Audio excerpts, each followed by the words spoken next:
it stops you. It sometimes could stop you from branching out your vision into multiple directions, right? Because now you're narrow focused on one end, like I was to that with ice cream. Yeah, that's why I think it's really important to really specify your goals, like lay them out and like actually structure them. All right, everybody, welcome back to another episode of the STAG Project Podcast. I'm your host, Sebastian Valentin, and we're back here with another special guest to start wrapping up the first season on the fundamentals. So, Chukwu, if you want to introduce yourself to the audience, please do so, brother. How you guys doing? Like you said, my name is Chukwu, a longtime friend of Sebastian. We go to the same school, same major and all that, kind of roommates at this point. Yeah, we are roommates. We are roommates. No, not kind of, we are roommates. Been roommates for a year. Yeah. I've have many opportunities to come on the show, and I think it was due that I came on here and gave my piece of my mind. So, for sure. Thanks for having me, brother. Yes, and you guys will see Chukwu likes to. He gets really deep with topics. Like, he likes to talk a lot about them, and that's good. That's what we need at this show. So, if anyone watching this is interested, wants to be a guest, honestly, hit me up and let me know. There's a trend with the guests. It's all aerospace. Aerospace. I guess, just starting now. You start off with people exactly. Then you move on to more famous people. Maybe you can have Pete Davidson on here one day. Someone like that, bro. Someone crazy. All right, guys, we're gonna dive right into the episode, and we'll review the topic as we go through the episode. So stay tuned, guys.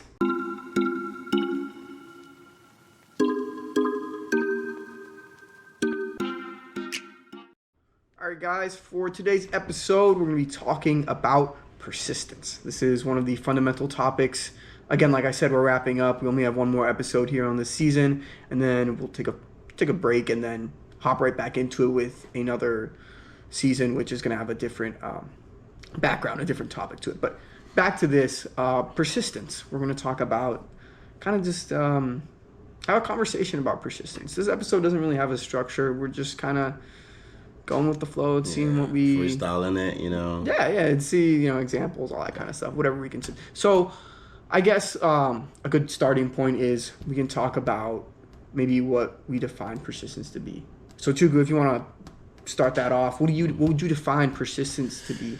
Okay, so I guess I'm gonna define it based on experiences I've had. Now this may not be for everybody, but personally, for me, persistence is that steadfast forward pushing attitude and mindset someone can have towards anything in general, anything in life, and keeping that onward going, trying to pursue that, still pursuing and trying to get towards that goal, even though you're facing oppositions, even though there are roadblocks and there are blockades and barriers in front of you, but you're still constantly pushing through to achieve that goal.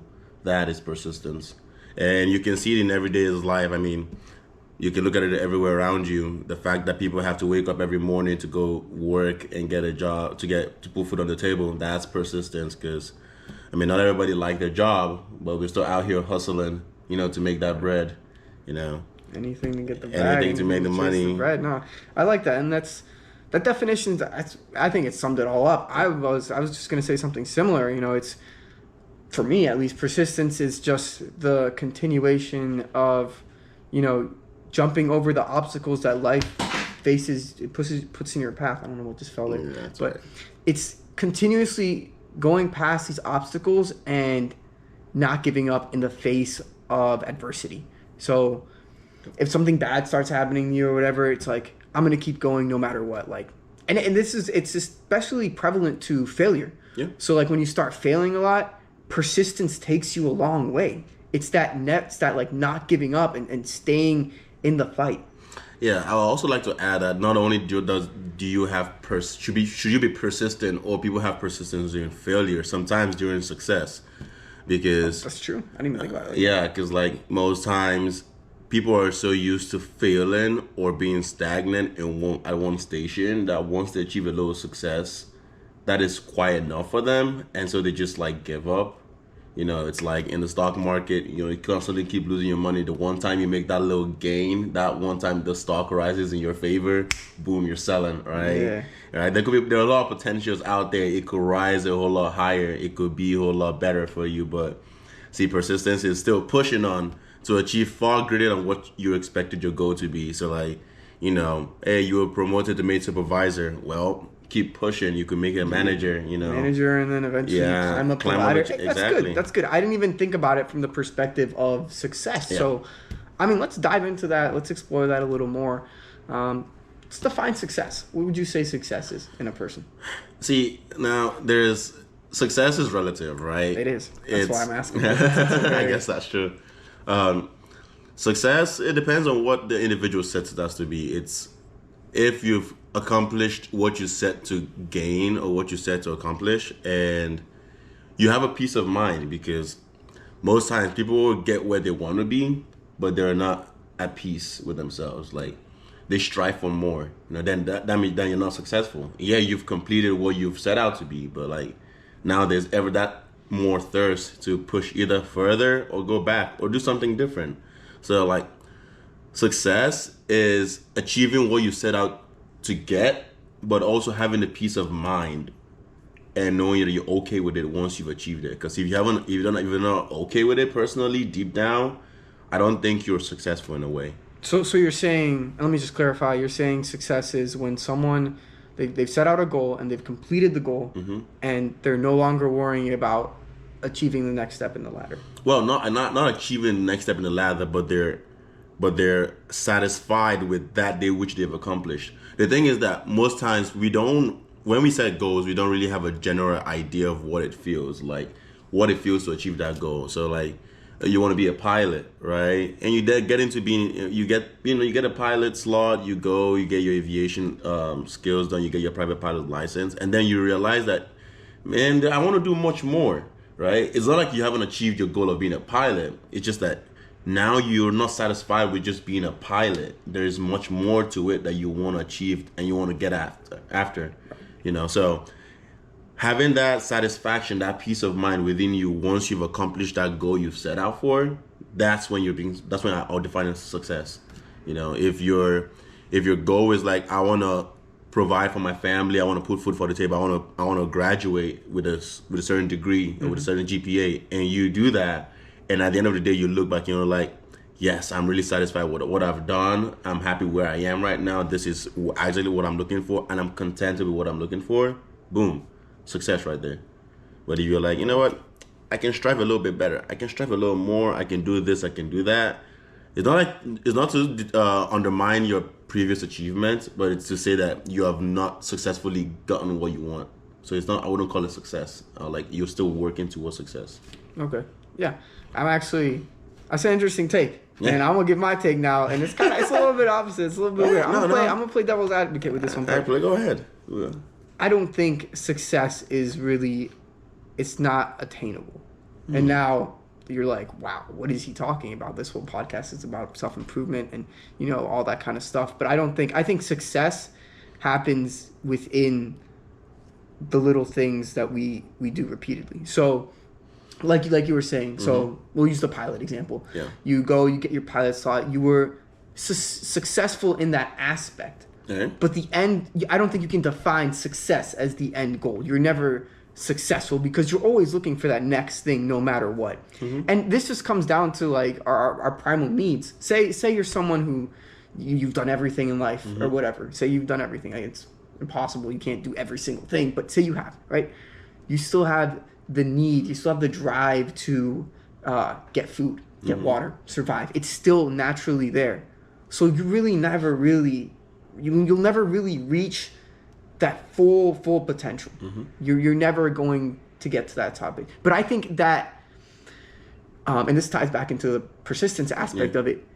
You keeping on fighting and keeping on going no matter what, and just achieving those small steps of success. That's a good way I think I like to phrase it. Achieving those small steps of success is the best thing we can do, and persistence plays a big role in that, because if you're not down for the count, if you're not in for the fight, you know, you're gonna stop at the 5th step or whatever of the staircase, and you're never gonna come even close to what is like your full potential, which again you don't ever reach, but you can like kind of hit a peak. No, like, but not the peak. Not the peak. No, you're right.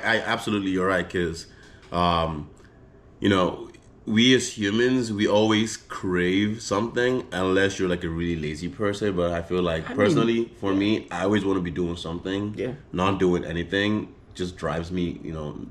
It's that aerospace mind. Yeah, I don't. Although I wouldn't say I get the urge to go out and start drawing Air Force and building little model planes. Right. That's not what I mean. But like I'm bored. I want to do something. I want to achieve a new skill, a new diversify my skills and all that. But I've noticed that we are not fully contented with what we have as humans. It's a primal nature. We always want more. So in that sense, yes, success cannot really be achieved, right? Because, you're always going to strive for more. And in a way, if you keep pushing for something and pushing for more, that's persistence. And yes, keep striving for a greater level or higher heights. But I would say, like, if you look at children and like go back to your childhood, I don't know if you've experienced this, but back in Nigeria, this is so much more common in most of the kids I grew up with. I'm not going to generalize, but sometimes success is not something you want to achieve, right? Okay. Because it could hurt you. So clarify that. All right. Okay. For example, so in Nigeria, ice cream, which is like a big deal here. Like I came to the country and like my first time walk into Cold Stone and there's like 52 different flavors of ice cream. I'm like, what's going on in this country, right? But like back home, we only had like 3 flavors, like chocolate, vanilla, and strawberry. Those are like the dominant flavors. Right. Yeah, I didn't know what do you call those little bean in vanilla, butter pecan. Yeah, I didn't know what pecans were, but like. Yeah, so those are the dominant ice cream in Nigeria. And when I was growing up, right now I think it's a lot more popular. And so as kids, that would be the one thing you want one of your parents to buy for you during your birthday. And I remember this one time, it was my birthday, and my mom bought this like little tub of ice cream to share with the entire family because it was expensive and everybody want to have a taste. And I was so greedy that I was like, I want to eat that ice cream all by myself. That's fair. It was your birthday. It was my birthday, right? Let me cook. And so my mom was like, all right, nobody touch it. They gave the entire big tub of ice cream to me. And I ate it. I ate it all, right? And I achieved my goal. So to me, at that point, I was successful. In that moment. That moment, right? I was successful. I had eaten the ice cream. I got my parents to get me ice cream. I wanted, I decided it was my birthday. I can finally go out and boast to my friends that I actually ate ice cream. You were probably persistent in fighting your family. I was fighting like nobody could put a freaking spoon in it. Like my aunts would come around. They were like, "Aren't you gonna give me?" I'm like, "Nah, no." That little joy in me as a kid when I got that tub of ice cream to myself and I finished it. I was like, "Yes, I've achieved my success of finishing this ice cream." That was your goal. That was set in your mind, and that's you succeeded in. I succeeded in. But the aftermath was I had tummy ache. Because I had a lot of ice cream, right? There you go. And the effect started to show up later, right? And it started to like dawn on me that maybe I shouldn't have done that. As a kid, I mean, I didn't weigh the same way. I'm like, I just ate an ice cream. Whatever happens, happens. But like having to take some like medicines to flush out the whole everything out was a painful process. And it's just the same thing. Sometimes having success is not really what you want to strive for. Because it could hurt you, right? And not only in that sense of me being an ice cream and seeing the negative, but like also sometimes gaining success makes people lazy, right? They get complacent. They get complacent, exactly. That's a better word for it, complacent. And it stops you. It sometimes could stop you from branching out your vision into multiple directions, right? Because now you're narrow focused on one end, like I was with ice cream. Yeah. That's why I think it's really important to really specify your goals, like lay them out and like actually, structure them. So like obviously you were a kid, so your one goal was to just eat the entire ice cream tub. That was and then you define that as success. You were persistent in that action. Yeah. But as we obviously grow older and we set different goals on different things, it's important to structure them and be smart about them in the way where that success won't hurt you or won't backfire on anyone else. Exactly. And I mean, I sometimes like it's inevitable that it will hurt you or someone else. Sometimes like that's just how life is. Like something will happen where a party will get hurt. But trying to mitigate that to the best of your ability by structuring your goal is the most important part. Yeah. Yeah. So I think it's a good idea. Like, good idea. I mean, we've seen it occur multiple times in history.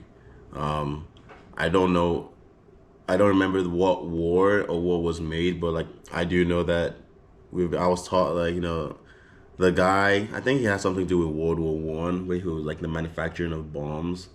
And no idea. Yeah, he started off with making, it was a process of which you could fertilize the soil and make it so that you could mass produce. And he won a Nobel Prize for it, the guy who did it. I don't know. I'll probably have to look him up We'll again. look him up later, but you guys probably know what I'm talking about. Then his idea was actually turned around to make bombs, which killed a lot of people. So like his success was like, I succeeded, but shit, look what I did. The aftermath of my action. Exactly. And I think that's a great segue. We can start talking about, like, there are consequences to your actions. I think that's a topic that's kind of ignored nowadays. Like, people, they don't really think about that. Like, they'll say it, but think about that for a second. Like, when you do something, do you actually think, how can this affect X, Y, Z? And X, Y, Z can pertain to yourself or can pertain to other parties. Like, everything that you do, what effect does it have? So, like, I guess, let me ask a question here. All right. What's your thought process behind, when you complete action? See, this is, I'm going to, like, make it from I'm going to go way back. See, I think people in general, and I think Americans mostly, we came up from a period where, like, we were all about community and society and, helping each other out, doing things that improve not just the American society, but neighboring countries and anyone around. We try to spread that help around, So we were really considered about our actions and, how they affected other people and how they affected us, right? But now we've stepped into like a time where, like, America's not perfect. Right. We've stepped into a period where we've noticed that even within ourselves, we have faults, and sometimes those faults create factions, right? And within those factions, there are other things that go and that break down those factions more and more and more till you get to an individual level, right? So now everybody's fending for themselves, right? Because I thought we had a collective goal. Well, that collective goal doesn't address my need. So you know what? I'm going to break off and go achieve what helps me out. And in the process of trying to achieve what helps you out, it inadvertently hurts someone else. And most people I wouldn't say they don't care or not cognizant of that fact. It's just that most people have seen what it would look like to not achieve what you get. So they rather be on the side that gets what they want than not get it at all, right? So you're saying people they want to win no matter what. They want to win. They want to be on the winning side because the winning side is sweet. Nobody wants to be on the losing side, right? Like, you don't want to be the one having to, majority, minority. You don't want to be on the minority side. You want to be on the majority side, right? Because then you get to set things the way you want them to, which is why, elections are very good, obvious, way of showing that you don't want to be on the losing party. You want to win, because if you win, you get to put someone in power who gets to make laws that align with your beliefs. Exactly, yes. That aligns with your belief. So, but nobody cares. Well, if I put this person up there and they make laws, how would it affect these guys? How would it affect me? How would it affect the society? Not really. Do we think about that? I don't think so. And I think, you know what? I think it stems from what you were talking about. We've broken up into so many factions to the point where we've gotten to that individual level. Mm-hmm. And in that individual level is where we stop considering other people. Mm-hmm. So when we make our vote, we cast our vote, whatever. And this isn't to get political or anything, but do you genuinely think about the other side as well? How can it affect the other side? Sure, you believe in side A, but how is it going to affect side mm-hmm. B or C or D? Yeah. We tend to we live in that kind of, I don't know if I want to call it narcissistic, but more individualistic and kind of self-centered Yeah, I wouldn't call it narcissistic, but like, yes, we're that individualistic level where everybody's thinking for themselves. And hey, I won't blame us. It's a primal nature embedded in our genes. Like, everybody's out for themselves. Yes, some animals in the animal kingdom do band as a herd, for a collective good of society, which I think America does pretty well. Like, if we're up against another big nation or something that threatens our values, I mean, we all, for a moment, band together and we like unite under one banner and under God, the big man upstairs. Yes, sir. And we unite under that same values and cause, and we fight, our adversaries. But take external forces out and just focus within ourselves, we become the external forces to our own selves. Like, we begin to repel and like fight each other.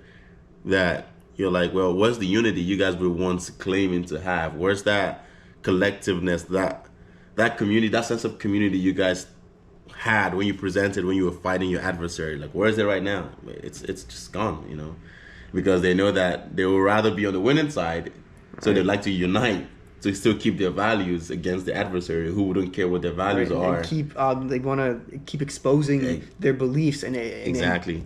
What's the word? Impose it on everyone. Impose it on the world. They don't want to lose. They don't want the structure that they've spent. They don't want someone else's value imposed on them. So exactly. That's what. Rigid. That's a lot of rigidity. Very rigid. So wow, like this episode has taken kind of a strange. I know, right? We were saying we're talking about persistence, but we're talking more about morality. Yeah, like it's nice. I mean, we can let's delve into both, I guess, because I already labeled it persistence, but hey, we can talk about morality too. Yes, that's a big one. I think in being moral and following your values and your principles, like you were talking about, you need persistence. You have to stand on your principle. And I heard that quote from a YouTuber one time, and I loved it because it's very true. If you believe in something, if you value something, you have to stand up for it no matter what in any face of like adversity.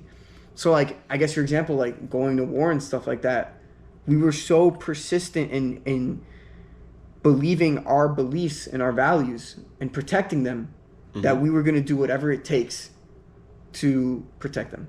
Yeah, true. But one thing about persistence, I would like to add is like you said, being firmly knowing what you're going to do and being grounded. And one thing find about American society and why people are not really persistent in things they do stems from, like, I don't know, but Neil deGrasse Tyson in one of his his shows and talk. Yeah, he was like, it's just as absurd and crazy that people believe everything they're told, and they believe things they're not told, right?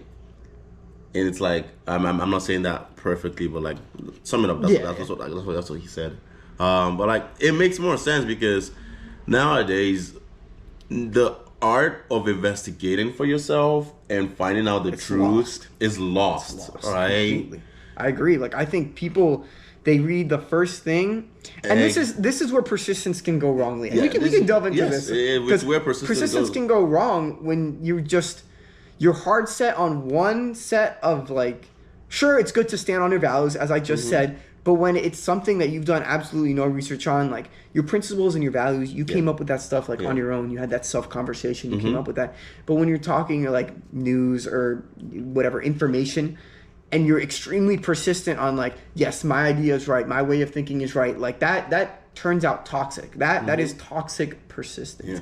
That at that point, it's not only hurting your mental state and the mental conversation you had with yourself, but it also destroys the relationships around you, because then people can't comfortably come up to you and talk to you and expect you to understand what they're saying. They're just going to think, oh, this guy, he's so stuck in his own world. He's so stuck in whatever he believes that he's not even going to give me the chance to No, sometimes I think people are more affected when people say, when the quote goes, ignorance is bliss. Yeah, people are definitely more affected by that. But I believe that more people, and I blame schools for this, I'll say I blame like the K-12 education for this, because once you come into college, you might be given a little liberty of free thinking, but like from your years of kindergarten up to the 12th grade, this is where like most people actually form, and they go through that teenage stage that defines and sets them on a path. either from the family and all that stuff. Schools don't necessarily teach kids to inquire more. They teach kids to just take it, understand it, and accept it that way. Yes, they just take in information. It's a constant cycle of take this in, take this in. And if a kid dares to speak out or ask why, they're either met with no good answer or they're told not to ask this kind of question because that's the way it is. Because it's wrong. It's not like a social norm to do that. I agree with that. Sometimes it's still in college. I've had teachers where I've said some things in my papers, like English papers and stuff like that, and they didn't completely agree, and they actually they docked off a point or two, and they blamed it on something else. But it was very clear that they just didn't believe their beliefs didn't align with mine, and they kind of took away points for that. So, it kind of happens in college, but that's why I think it's important in the educational system to have teachers that promote free thought. Yeah. Teachers that do kind of like what we're doing here. In this podcast, it's to talk freely about what you believe and what's your perspective, what's your stance on it. That's what I want to hear from all my guests, from all the people out there. We want to know your perspective. We don't want you to give that textbook definition or that textbook answer. Yeah.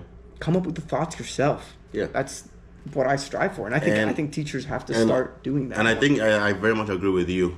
But I'll say just be careful with that because, promoting free thinking and free thought, it's actually good. Dangerous, but it's dangerous because we can move left or right, to left to right. And what happens when we have radical ideas and radical thoughts? Yes. Now that's where morality comes in. Right. Because then you have to figure out, all right, what's that line that we can't cross because it goes against certain principles and values that are primal for every human being. These are things we should not cross. Because you can think of any idea, there's so many ideas people can just blurt out, but morality is that umbrella that covers the sane away from the mist of the insane. Yes. The insane idea. That's a good analogy to it. Yeah, so it's it keeps you shielded. It gives a little bubble of space where you can't really hurt anything in there. And that's where, morality steps in. Now, would that be a negative effect of free thinking? Yeah, to some degree, because, it's not really free thinking if you're not allowed to consider outside the box. But right. But within that sphere, go ahead, free think, question things, ask why, right. Reaffirm your beliefs, be persistent in your values, but reaffirm and get to understand why things work the way they are, not just they just do that. Yeah. I think for moral values, I think that's something that's set by society and that it kind of safeguards us and protects us. That's kind of all the common things that are agreed upon. So I think, like you were saying, question things if you want, and to an extent you can question some moral aspects that are set by society, but I feel for the most part, there are some very specific, moral values that should be kept, right? Yes. Some things that you just should not do. Those are definite and defined. Yes, persistent with it. Keep doing it. So keep going at it, even if you have challenges, obstacles across your way. Keep going at it. And to be honest, if you ask me, who are the most persistent group I've seen across Earth, I would say the Muslims, because those guys keep their faith like nothing else. I agree. Right? They keep their faith unwavering. Next up are Christians, but Christians haven't been in the spotlight, at least during my time when I was born up to this moment, where you see them go through challenges where you have to okay, let's see if they're gonna waver or if they're gonna go away from their path. But I do know Muslims, followers of Islam in general, have been through a whole lot, and you to see them keep straight on that path of Allah. It's really all right, these guys, I give them props. If you ever wanted to train to be a CIA interrogator or something, or just to be an interrogator or something, if you can break a Muslim, I think you have a good stronghold, because they would never waver. Those guys are unbreakable when it comes to their religion and all. And I like that because they're persistent in their faith. They're dedicated to it. And let's dive into that. Let's talk about faith. I think that's something that's overdue for this podcast. We don't talk about faith enough, and I've been meaning to bring it up. But let's just dive into faith and persistence. Mm-hmm. So, I mean, for me as a Catholic, I think it's really important.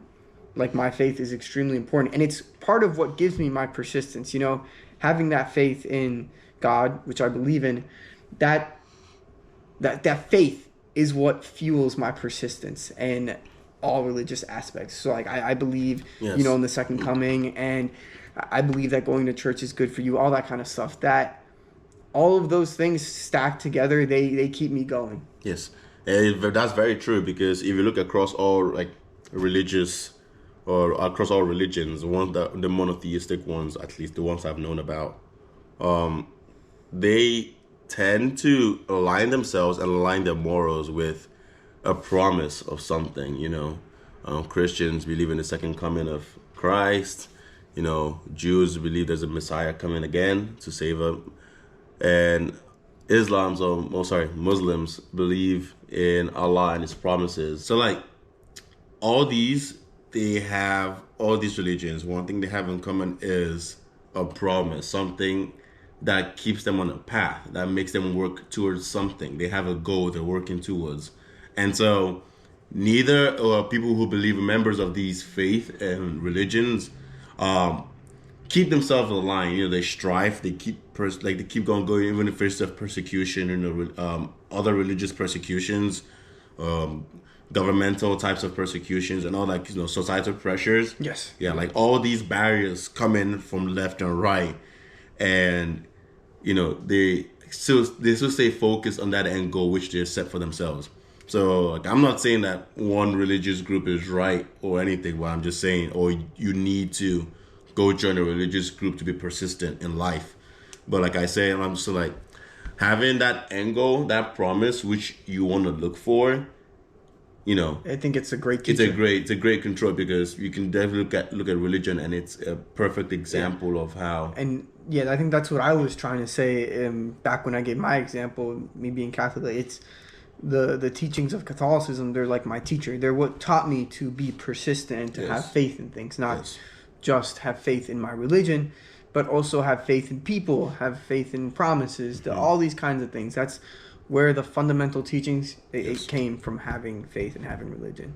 And so, I mean, like you said, too, Chukwu, it's okay to, if you don't want to believe in anything, it's completely up to you. Mm-hmm. I just think believing in something, it gives you that background. It gives you, you know, that step up. Yeah. Setting that goal, setting that end or the finish line where you want to see yourself cross, and don't waver from that.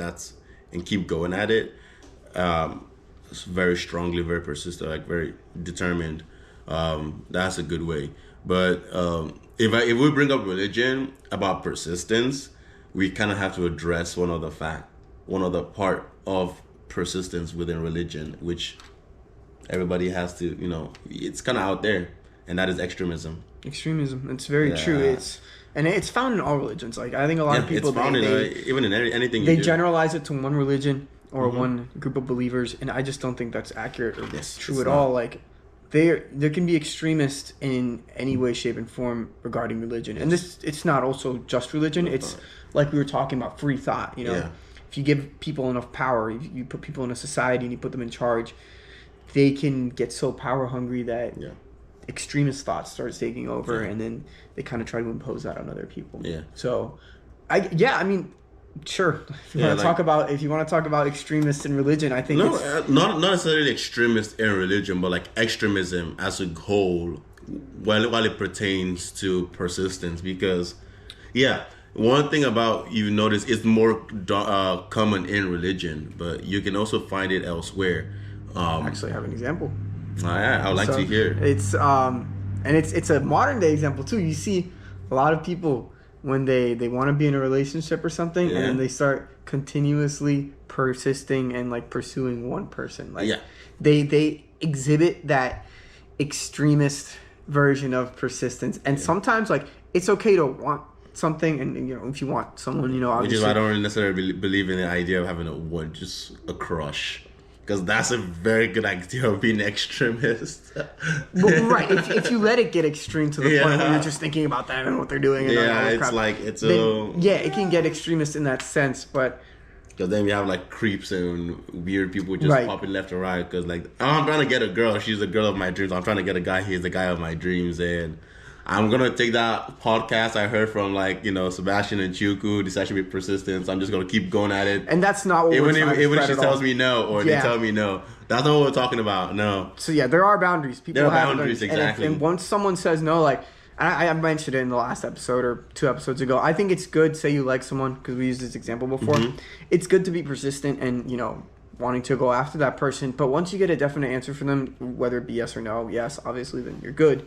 But if the answer comes out to be no, or like you just know that they're not interested or whatever it is, and it's no longer a question about persistence. It's taking care of yourself mentally and just emotionally and being like, all right, if I keep chasing after this person who doesn't want me, why am I wasting my time? Why am I wasting my mental energy on this person? Waste it. No, I wouldn't say waste it because nothing's really wasted. But use that mental energy, that emotional energy into something else. Put it into learning a new skill, talking to more people, doing something different. Don't get stuck up on one person to the point where your values and your ideals are turning extremist. Yeah, I mean... It's good, but I do know I've been in I've been in a shoot, like in a situation where like I had a crush, and I had a crush on her for like 5 years. I've been in that same situation. Yeah, 5 to 7 years, and I wouldn't say I went on the extremist side, but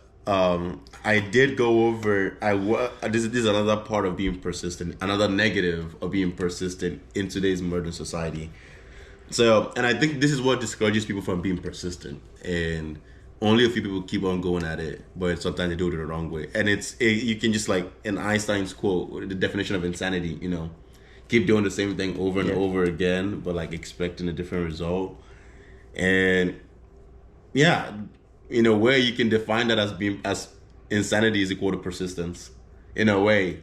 Well, like that is doing it the wrong way. Well, right. I mean, I wouldn't say persistence is doing the same thing over and over again. I think persistence is more of like you keep going, but you're trying something new. Yeah, exactly. So like you fail or you succeed, like we talked about, and then you try something new. You don't just keep doing the same thing. You're not stuck in that cycle. That's the definition. That's the definition of persistence. Yes, because people are like, oh well, isn't doing that's the same definition. They're a little different. Yeah, they're a little different, but like yes. One of the best ways to learn is from your own failure. Now, I'm not saying that's the recommended first number one trial to go do. If you can succeed. If you can succeed. Go ahead and succeed. But failure should be a great teacher. Mm-hmm. It should tell you what not to do when next you try again. Yeah. And if you keep accumulating those lessons from failure and you keep you're persistent in what you're doing, right? You're learning something, you're learning what not to do. Maybe in hopes of learning what to do, you actually learn what the right thing is to do. And that pushes you into a greater level and you do more. And now you're reaffirming yourself in something or a belief or something in general. But that strife, that understanding pushes you to a greater height. And yeah, I mean, ultimately it will make your life better, but not just your life, but life of people around you too. So, right. No, I agree with you. Like we've talked about it many times in different episodes. What you do, it's an extension of what happens to other people too. Yeah. Your actions have consequences. They affect other people. All those things that you do. You being persistent, you not being persistent. I guess another example is like a group project or something. If all of your teammates are persistent in getting it done and you're just kind of stuck like stagnant, you're not really doing much to help the project. They're like, come on, get some persistence and start working on it. Don't call me out like that, man. Come on, don't call my group out funny, like that. I'm calling myself out. So yeah, it's like almost every college student. We all wait till the last minute. Even the guy upstairs, he knows. But I mean, just sticking to... Wow, I lost my train of thought. But No, you're good. Yeah, but sticking to what you want. Yeah, sticking to what you want, staying persistent in all aspects, but realizing that sometimes you don't need to be an extreme version of persistence. You don't need to exhibit that extreme version of persistence. Although I would like to add, it looks like I've been adding a whole lot to this podcast, but like, bro, that's good. Keep adding. I mean, we need content like this. This is it. So I would say I have been in a situation in my life where people have been so hell-bent and narrow-focused on a goal. They hurt people around them, and they also hurt themselves, right? And that is not to say that, and what I mean by that, like, you're going after a goal, and yes, it's successful at the end, but the means at which you got there destroyed almost everything: your friends, your social life, spiritual life, physical life, and all that stuff. I mean, one can call that persistent if you end up successful, but at what cost? What cost? And like, does it even matter at that point? You achieved your final and your end goal, but you lost everything else in the process. So, did you really win? Yeah. So did you really win? So I like to say, like, oftentimes when people are persistent, they forget to take into account their own needs and needs of people around them. They forget balance. They forget balance, exactly. I think that's the best way to sum it up, is people forget to balance out their priorities and their goals. They're so hell-bent on one thing that they forget everything else that's going on in your life. Because like, you have to understand, life is very dynamic. Life is full of different experiences and different things. Life is not just one thing. You can't just focus your entire life on one thing. There's multiple things. That's why I think it's good to, like, I don't know, people who just stick to one thing. I don't know how effective that is. Me personally, like, I like to try out different things. Yeah, I like to try out things like I play the guitar, for example. I play guitar, but like last summer I started playing the piano a little bit too. Like, I can't play anything right now. Yeah, just keep the piano. Keep only the guitar. Don't bring the piano back here, because you be playing that thing in the morning. And God knows how I want to rip through the wall. Now you're fine though. No, right? But you get what I'm saying. Like, I think it's good to branch out and try. Like, you only get one life. Go be great with it. Go do whatever. Do everything that you can with life. That's kind of like, you take every opportunity to just be great and be persistent in every single aspect. Yes, I believe that. You can be of a service to yourself and community if you're not whole your own self, which is like, I mean, we're both in Air Force ROTC, right? And it's one of our second core values, service before self, right?